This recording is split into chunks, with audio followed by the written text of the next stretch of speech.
नमस्कार दोस्तों, कविता Yadav YouTube channel पर आप सभी का स्वागत है।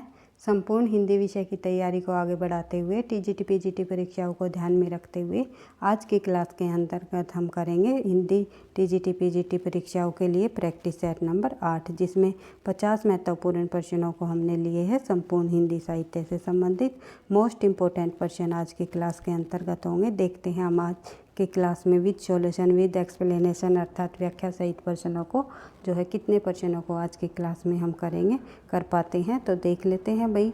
और जिस भी परीक्षा में हिंदी साहित्य संबंधी प्रश्न पूछे जाते हैं, एनटीए नेट की परीक्षा हो या टीजीटी पीजीटी परीक्षा हो या कोई और अन्य परीक्षा हो जिसमें हिंदी साहित्य से संबंधित प्रश्न पूछे जाते हैं, सभी के लिए ये क्लास मददगार साबित होगी, क्योंकि अधिक से अधिक प्रश्नों की रिवीजन करते हुए हम अपनी तैयारी को आगे बढ़ा रहे हैं। निरंतर अभ्यास ही सफलता का राज है। इसी उद्देश्य के साथ बढ़ते हैं आज के प्रश्न नंबर 1 पर। निम्नलिखित में से कौन सा जो मोहन राकेश का नाटक नहीं है? नहीं पूछा हुआ है भाई, ये आपको ध्यान रखना है कि प्रश्न पूछा किस प्रकार से गया है। लहरों का राजहंस, आषाढ़ का एक दिन, आधे अधूरे, तीनों नाटक मोहन राकेश जी के हैं, लेकिन अंधायुग मोहन राकेश जी का नाटक नहीं है। आंसर हमारा डी हो जाएगा। और देख लेते हैं और महत्वपूर्ण बिंदु जो कि परीक्षाओं में पूछे जाते हैं, तो देख लेते हैं हम। जो अंधायुग नाटक है धर्मवीर भारती जी का, अंधायुग के अलावा और धर्मवीर भारती जी की कौन कौन सी रचनाएं हैं जो परीक्षाओं में पूछी जाती है, देख लेते हैं, एक बार रिवाइज कर लेते हैं। अंधायुग जो नाटक है धर्मवीर भारती जी का 1955 में एक काव्य नाटक रहा है और इसके लेखक धर्मवीर भारती जी हैं। अंधायुग महाभारत के अवसान के बाद की स्थिति का चित्रण हमें इस नाटक में देखने को मिलता है। धर्मवीर भारती मूलतः प्रेम के कवि हैं।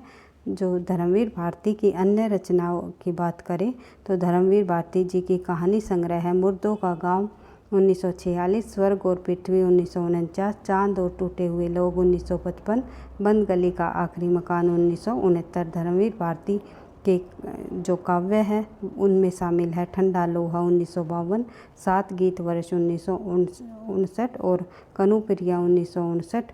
राधा और कृष्ण के प्रेम का वर्णन इसमें देखने को मिलता है कनुप्रिया में। तो उसके बाद देख लेते हैं सपना अभी भी 1993, आगंत जो नाटक है जो रचना है इनकी ये है 1999 और देशांतर 1960 जिसमें विदेशी कविताओं का संग्रह है। और धर्मवीर भारती जी के उपन्यासों में शामिल है गुनाहों का देवता 1949, सूरज का 7वां घोड़ा 1952, 11 सपनों का देश। उसके बाद आगे देख लेते हैं। धर्मवीर भारती जी के निबंधों में शामिल है ठेले पर हिमालय जो कि काफ़ी बार परीक्षाओं में पूछा जाता है 1958, पश्चंती 1969 और कहानी अनकहानी 1970, कुछ चेहरे कुछ चिंतन 1995, शब्दिता 1977, मानव मूल्य और साहित्य 1960। धर्मवीर भारती जी की जो एकांकी है और एकांकी नाटक है उनको भी हम देख लेते हैं।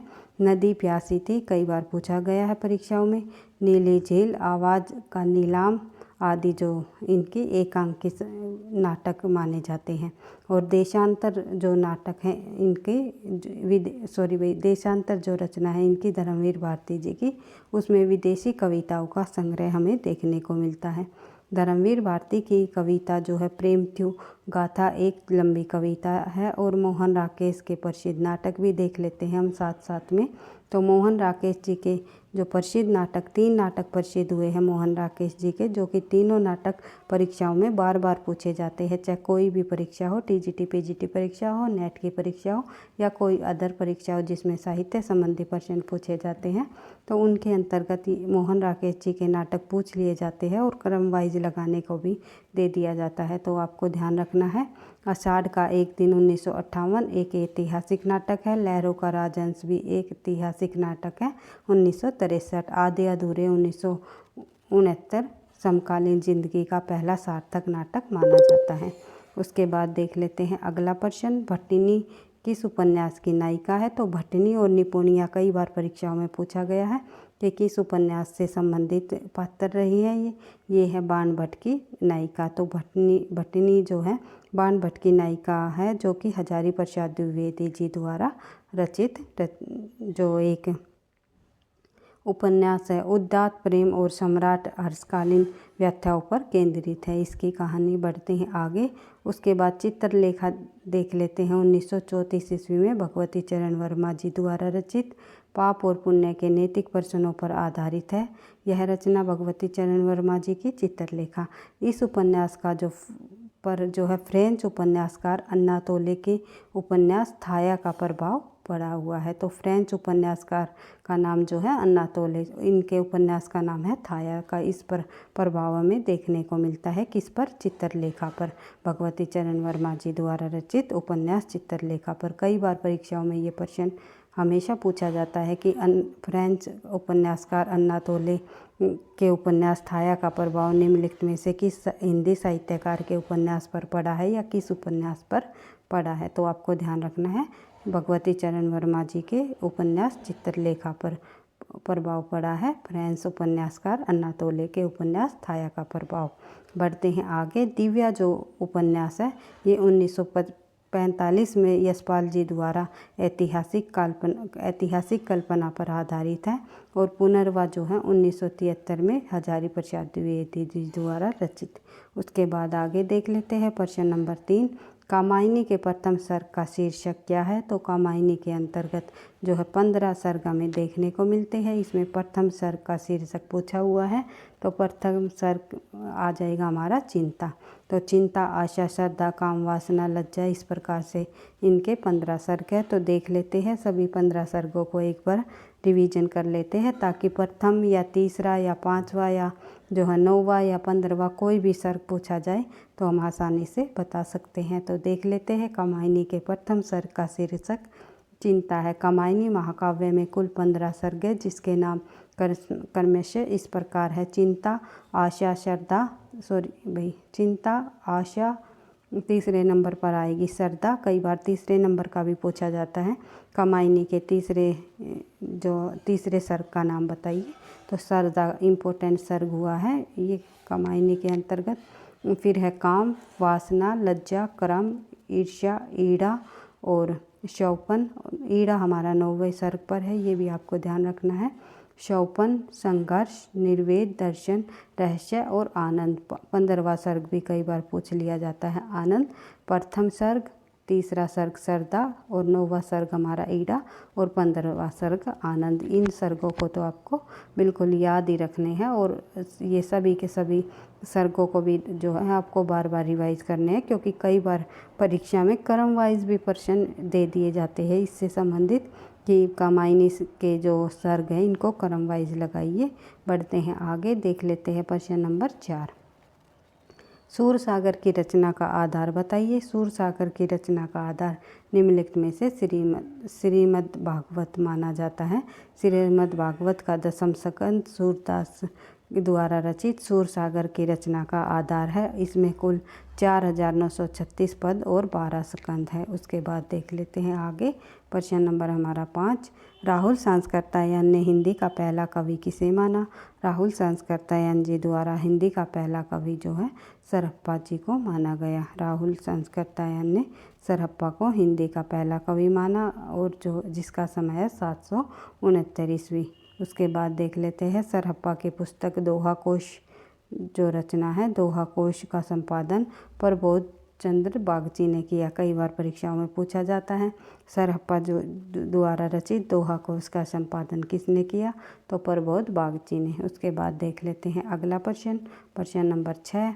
बेकन विचार रत्नावली किसके द्वारा अनुदित है। तो बेकन विचार रत्नावली जो रचना है वो महावीर प्रसाद द्वारा अनुदित है। तो महावीर प्रसाद द्विवेदी का जन्म 1864 में, मृत्यु 1938 में हुई। इनकी बहुसंख्यक निबंध परिचयात्मक व आलोचनात्मक टिप्पणियों के रूप में है और निबंध संग्रह में शामिल है। इनके संपत्ति शास्त्र, रसक रंजन, भाषा और व्याकरण, कवि और कविता, महाकवि माग का प्रभात वर्णन और म्यूनसिपैलिटी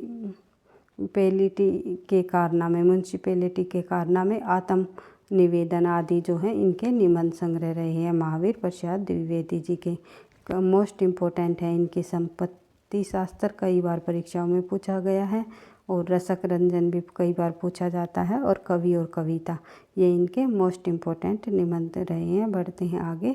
अगला प्रश्न हमारा प्रश्न संख्या 7, सिद्ध कवियों द्वारा प्रयुक्त भाषा को क्या कहा जाता है? आप सभी को पता है, सिद्धों की भाषा जो है सांध्य भाषा कहा जाता है। उसके बाद देख लेते हैं इससे संबंधित और महत्वपूर्ण बिंदु जो कि परीक्षा की दृष्टि से अति महत्वपूर्ण है।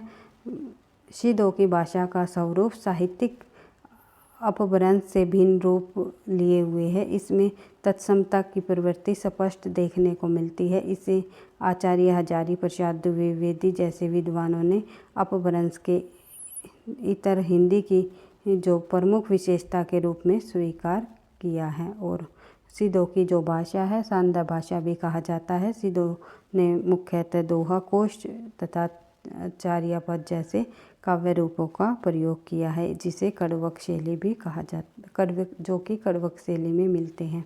बढ़ते हैं आगे। अगला प्रश्न प्रश्न संख्या 8, इनमें से कौन सा द्विवेदी युग के कवि नहीं है? तो कौन से कवि द्विवेदी युग के नहीं है इनमें से? तो देख लेते हैं।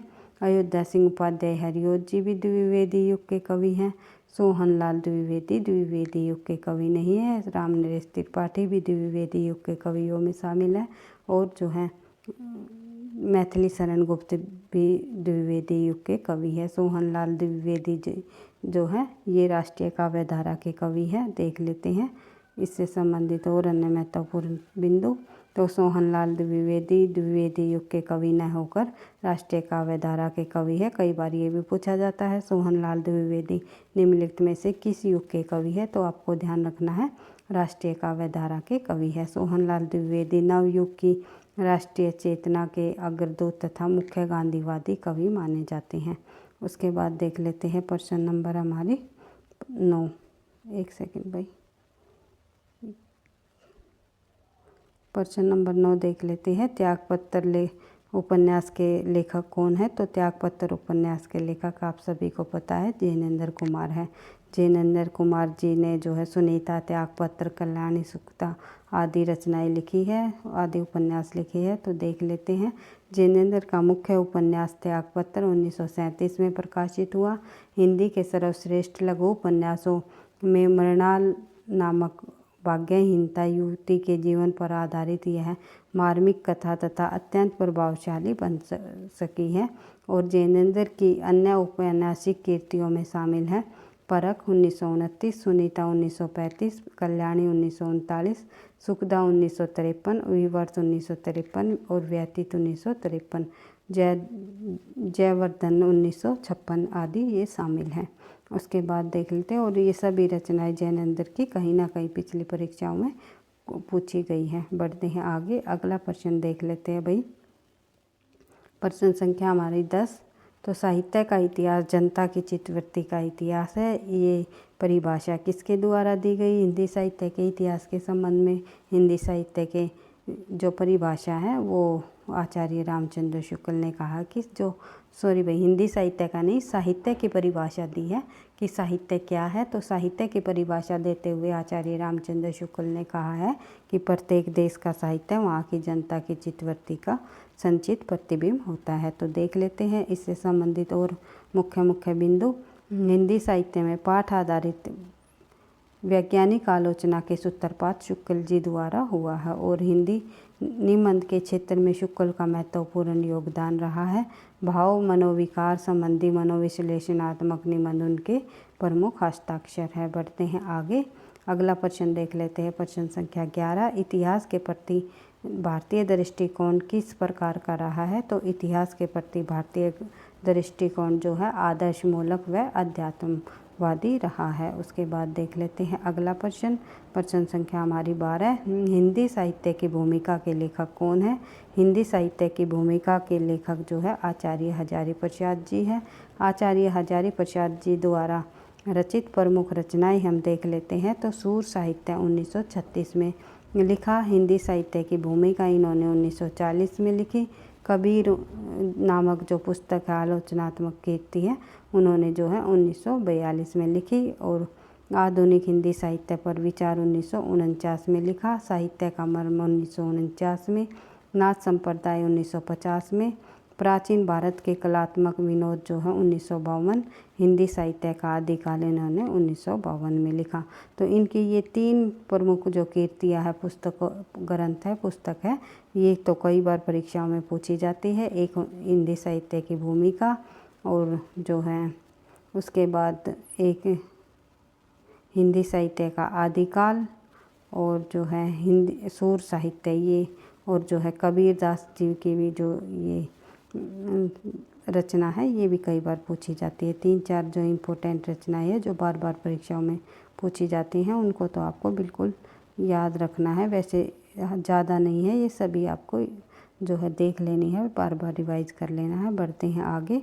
अगला प्रश्न है प्रश्न संख्या 13। हिंदी साहित्य के इतिहास लेखन की परंपरा का सूत्रपात किसने किया? हिंदी साहित्य इतिहास लेखन की परंपरा का सूत्रपात पूछा हुआ है।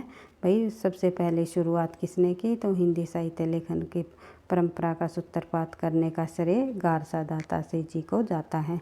तो देख लेते हैं इनसे संबंधित और महत्वपूर्ण बिंदु जो कि परीक्षाओं में पूछे जाते हैं। हिंदी साहित्य के इतिहास लेखन की परंपरा का सूत्रपात फ्रेंच विद्वान गारसा दातासी द्वारा किया गया। ये कहाँ के रहे हैं? फ्रेंच विद्वान।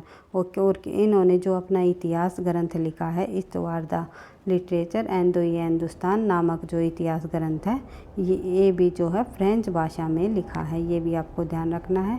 इसमें हिंदी और उर्दू के अनेक कवियों का विवरण अंग्रेजी के वर्णानुसार दिया है, और यानी कि वर्णानुक्रमानुसार पद्धति को इन्होंने अपनाया है। इस इतिहास का ग्रंथ का जो प्रथम भाग है 1939 में तथा द्वितीय भाग 1947 में प्रकाशित हुआ। जॉर्ज ग्रियर्सन द्वारा 1988 ईस्वी में लिखे गए इतिहास the modern vernacular literature of Hindustan को सच्चे अर्थों में हिंदी साहित्य का पहला इतिहास कहा जा सकता है। फिर उसके बाद मिस्र बंधुओं जी द्वारा लिखा गया मिस्र बंधु विनोद जो कि 4 भागों में विभक्त हुआ। उसके बाद जो है आचार्य रामचंद्र शुक्ल ने हिंदी साहित्य का इतिहास लिखा। इस प्रकार से हिंदी साहित्य इतिहास लेखन की परंपरा का सूत्रपात गारसा दातासी द्वारा किया गया, और फिर बाद में कई विद्वानों ने हिंदी साहित्य के इतिहास ग्रंथ लिखे, जिसमें कि आचार्य रामचंद्र शुक्ल जी का सबसे अधिक जो है प्रसिद्ध हुआ है, और यानी कि सर्वमान्य जो है उन्हें हिंदी साहित्य इतिहास ग्रंथ की जो इतिहास माना गया, जो सर्वश्रेष्ठ इतिहास माना गया हिंदी साहित्य का, ऐसा कह सकते हैं हम। बढ़ते हैं आगे। अगला प्रश्न हमारा प्रश्न संख्या 14। आचार्य रामचंद्र शुक्ल के इतिहास ग्रंथ का नाम बताइए। शुक्ल जी के इतिहास के ग्रंथ के बारे में हम बात कर रहे थे, तो अगला प्रश्न हमारा यही है कि शुक्ल के इतिहास ग्रंथ का नाम बताइए। तो शुक्ल ने जो इतिहास ग्रंथ लिखा उसका नाम है हिंदी साहित्य का इतिहास। हिंदी साहित्य के इतिहास नाम से ही उन्होंने हिंदी साहित्य का इतिहास ग्रंथ लिखा। तो देख लेते हैं शुक्ल जी के इतिहास ग्रंथ से संबंधित और अन्य महत्वपूर्ण बिंदु जो कि परीक्षा की दृष्टि से अति महत्वपूर्ण है। तो देख लेते हैं। आचार्य रामचंद्र शुक्ल जी का जन्म 4 अक्टूबर 1884 को उत्तर प्रदेश के बस्ती जिले के एक छोटे से गांव अगोना के चंद्रवरी शुक्ल घर में हुआ। ये आपको ध्यान रखना है, इसका सन आपको ध्यान रखना है 1884।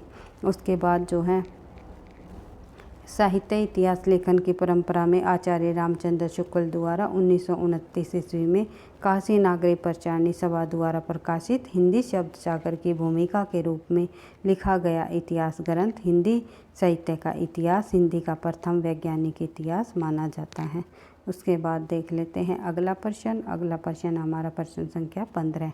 हिंदी जाति की अवधारणा के पुरस्कर्ता कौन रहे हैं? तो हिंदी जाति की अवधारणा के पुरस्कर्ता निम्नलिखित में से जो है रामविलास शर्मा जी रहे हैं। तो देख लेते हैं। हिंदी जाति की अवधारणा के पुरस्कर्ता रामविलास शर्मा जी हैं। हिंदी जाति का साहित्य 1986 ईस्वी में उनकी चर्चित व लोकप्रिय आलोचनात्मक कीर्ति रही है। उसके बाद देख लेते हैं अगला प्रश्न। और इन्होंने जो है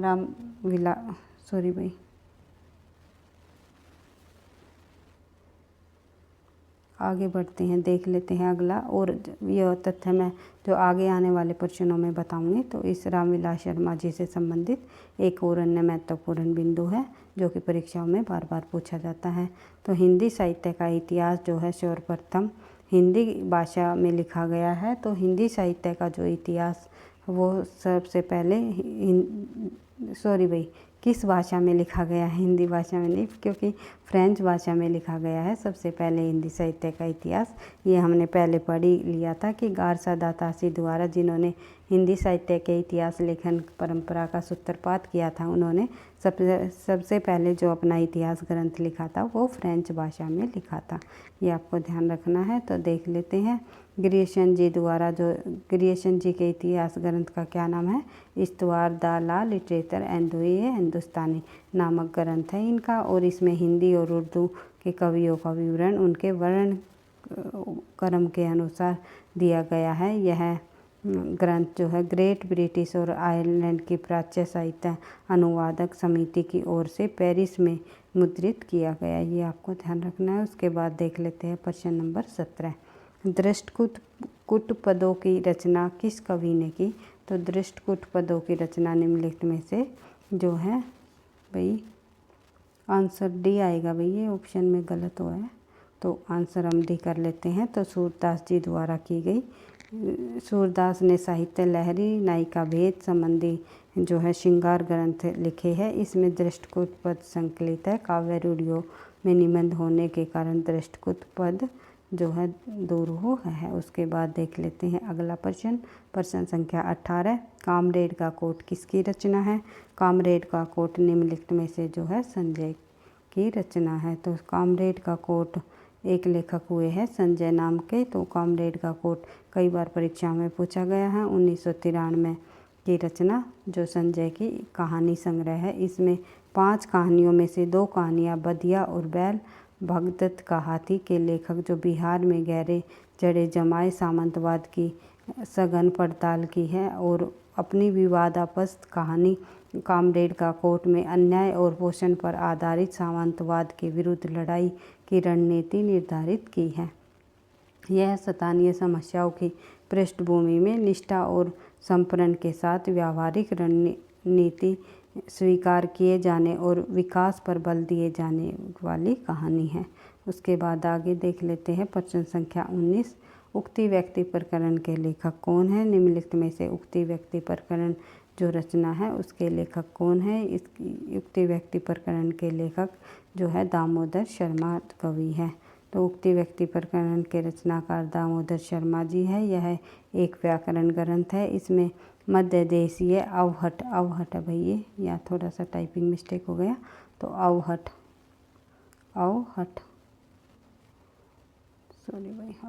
का प्रयोग हुआ है। अवहट जो अपभ्रंश भाषा और हिंदी भाषा के बीच की जो भाषा मानी जाती है, अवहट। उसके बाद देख लेते हैं अगला प्रश्न, प्रश्न संख्या 20।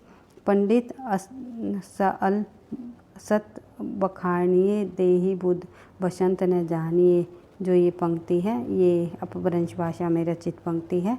तो सरहप्पा जी द्वारा रचित ये पंक्ति रही है। आंसर हमारा हो जाएगा सरहप्पा। हिंदी के प्रथम कवि सरहप्पा, जो कि राहुल सांस्कृत्यायन जी ने हिंदी का प्रथम कवि माना है सरहप्पा जी को। कि सभी रचनाएं मुक्तक हैं, इनकी सभी रचनाएं मुक्तक है। महापंडित राहुल सांस्कृत्यायन ने हिंदी काव्य धारा में इनकी कुछ रचनाओं का संग्रह किया है। सरहप्पा के अनुसार ये जो दोबारा से पंक्ति दी गई है, पंडित असल सत बखानिए, जो ये पंक्ति है, देहि बुध बसंत न जानिए, अर्थात पंडित सकल शास्त्रों को बखानता है पर देह में ही बुध बसते हैं, यह नहीं जानता। उसके बाद देख लेते हैं आगे अगला जो हमारा प्रश्न है, प्रश्न संख्या 21। आध्यात्मिक रंग के चश्मे आजकल बहुत सस्ते हो गए हैं। आचार्य रामचंद्र शुक्ल का यह कथन निम्नलिखित में से किस कवि के संबंध में है। काफ़ी बार परीक्षाओं में पूछा जाने वाला मोस्ट इम्पोर्टेंट प्रश्न है भाई, वेरी वेरी इम्पोर्टेंट प्रश्न, क्योंकि ये प्रश्न कई बार परीक्षाओं में पहले पूछा जा चुका है। तो NT-NET की परीक्षा हो या TGT परीक्षा हो, तो सभी परीक्षाओं में साहित्य से संबंधित कुछ प्रश्न ऐसे होते हैं जो बार बार दोनों परीक्षाओं में पूछे जाते हैं।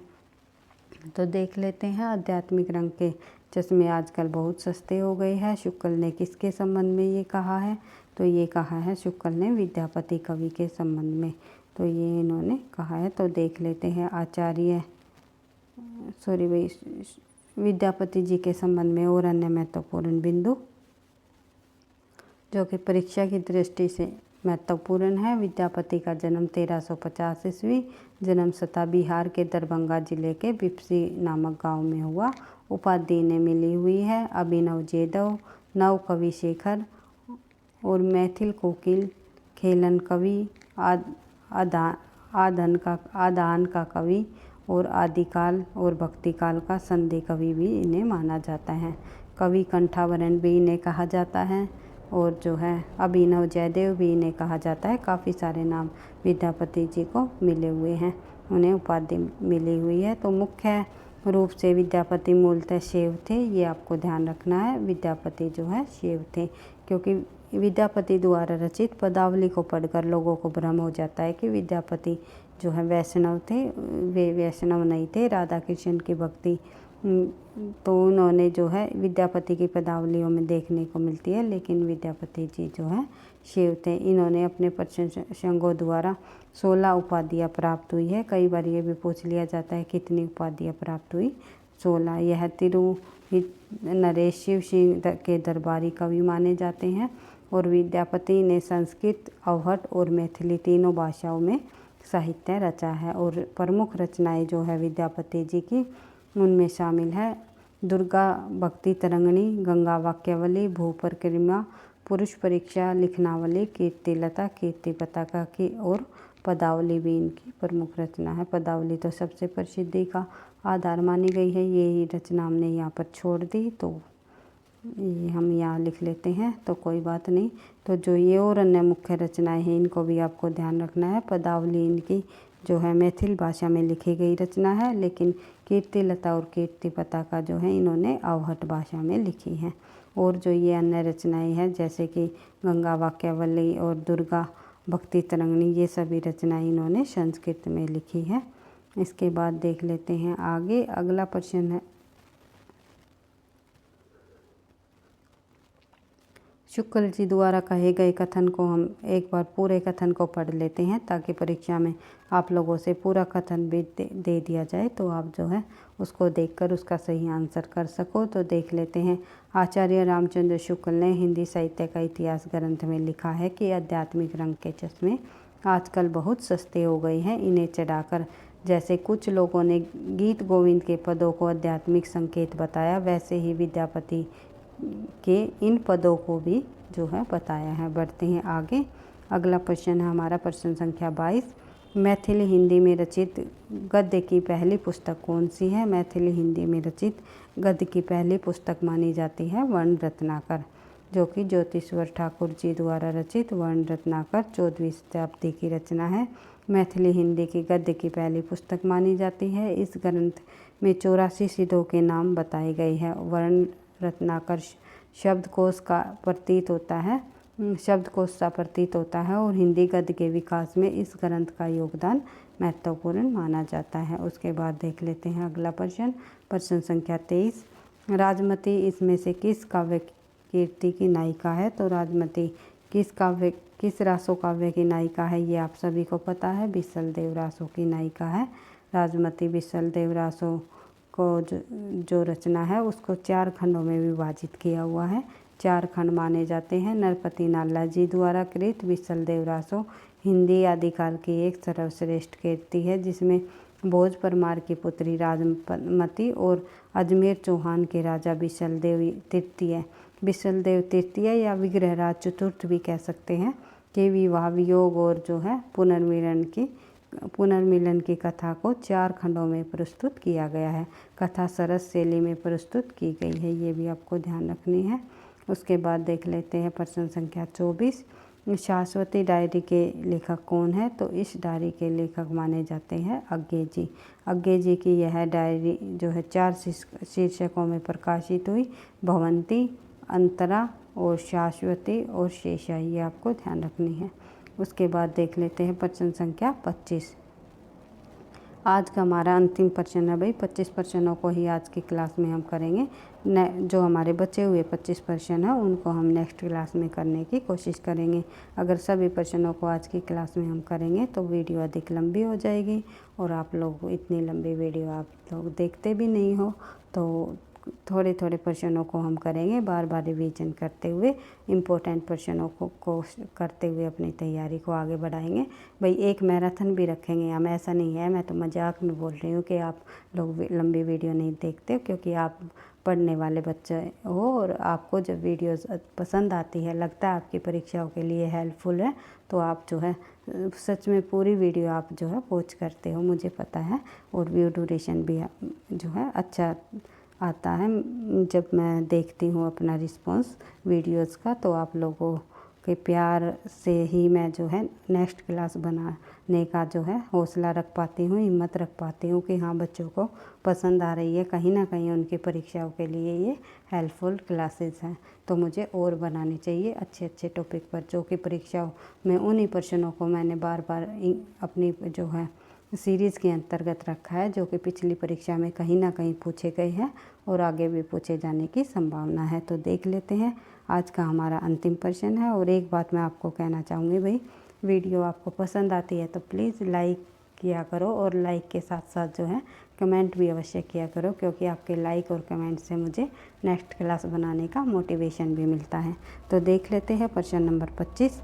निम्नलिखित काव्य कृतियों में किसकी जो रचयिता मीराबाई जी नहीं है, तो मीराबाई जी की रचना इनमें से कौन सी नहीं है, ये साफ साफ ये पूछा हुआ है। तो सही आंसर हो जाएगा हमारा प्रेम तत्व निरूपण। प्रेम तत्व निरूपण की जो रचना मीराबाई जी ने नहीं लिखी, और जो है गीत गोविंद टीका, राग गोविंद टीका, और जो है नरसिंह जी का मायरा, ये सभी रचनाएं जो है मीराबाई जी की हैं। उसके बाद देख लेते हैं नेक्स्ट प्रश्नों को, जो है हम नेक्स्ट क्लास में ही करेंगे। हमारे जो 25 प्रश्न हमारे रह जाते हैं, क्योंकि काफ़ी लंबी PDF है ये, तो आज की क्लास हमारी इतनी होगी। फिर एक मैराथन क्लास जो है कम से कम हम 2-3 घंटे की रख के सभी पीछे किए हुए सभी प्रश्नों को एक बार रिवीजन करने की, आपकी परीक्षा तक, यानी कि DSSB की परीक्षा से पहले सभी प्रश्नों को बार बार रिवाइज करने की हम कोशिश करेंगे। जल्दी जल्दी प्रश्नों को करेंगे, ज़्यादा टाइम नहीं लगाएंगे, तो अधिक प्रश्नों को कम समय में करते हुए हम जो है आगे बढ़ते हुए अपनी तैयारी को भी आगे बढ़ाएंगे। तो एक बार फिर से मैं आपको कहना चाहूँगी, वीडियो पसंद आई तो लाइक करना, दोस्तों के साथ शेयर करना, चैनल पर पहली बार हो तो सब्सक्राइब कर लेना, ताकि नोटिफिकेशन आपको समय पर मिलता रहे। पढ़ते रहना, आगे बढ़ते रहना। थैंक यू, धन्यवाद।